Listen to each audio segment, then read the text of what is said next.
In 1924, Chicago was shaken by a crime so chilling it seemed more like fiction than reality. Two brilliant young men, Leopold and Richard Loeb, decided to commit the perfect crime.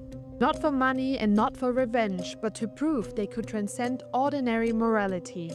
Their inspiration, among others, the philosophy of Friedrich Nietzsche.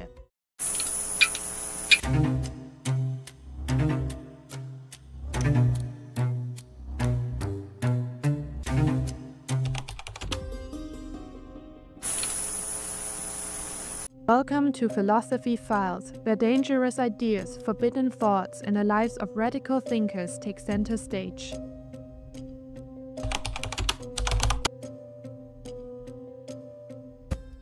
On May 21, 1924, 14-year-old Bobby Franks was lured into a car by Leopold and Loeb. Within hours, he was dead, struck on the head and suffocated, his body dumped in a culvert.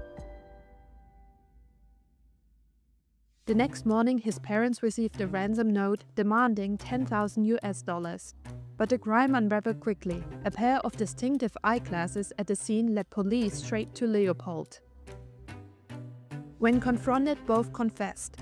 What stunned the world was not only their youth, 19 and 18 years old, but their reason.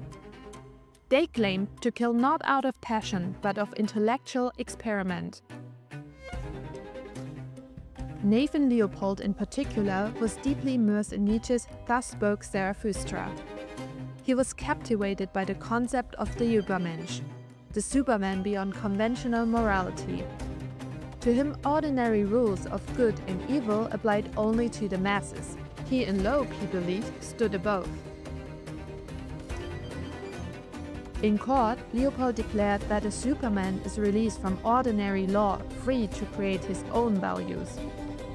Their crime was, in their minds, proof of superiority. But Nietzsche's Übermensch was never meant as a license for cruelty. In fact, it was a poetic vision of self-overcoming and creative strength.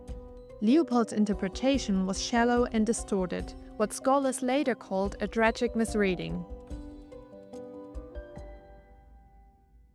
The trial became one of the most famous in American history. The defense, led by Clarence Darrow, focused less on Nietzsche and more on saving the boys from the death penalty. Still, the press seized on the idea of philosophy turned deadly. Was Nietzsche responsible? Could abstract philosophy really inspire murder? Many commentators at the time thought so. To them, the Loeb-Leopold case proved the danger of amoral modern thought. Others argued it was simply two privileged young men twisting philosophy to rationalize their desires. The case left a lasting mark. It became a cautionary tale about misusing philosophy as justification for violence. Nietzsche's words, already controversial, were now further tainted in the public imagination. Even today, when people hear Übermensch, many still think of twisted power rather than Nietzsche's intended vision of self-transcendence. The story of Leopold and Loeb is more than a crime. It's a reminder of how fragile the boundary is between ideas and actions. Philosophy can inspire greatness or be distorted into horror. Nietzsche wrote of the Übermensch as one who overcomes himself. Leopold and Loeb instead sought to overcome humanity itself, and in doing so revealed the darkness of their own misinterpretation. Do you believe Nietzsche's philosophy was misused by Leopold and Loeb? Or does the danger lie within the concept of the Übermensch itself?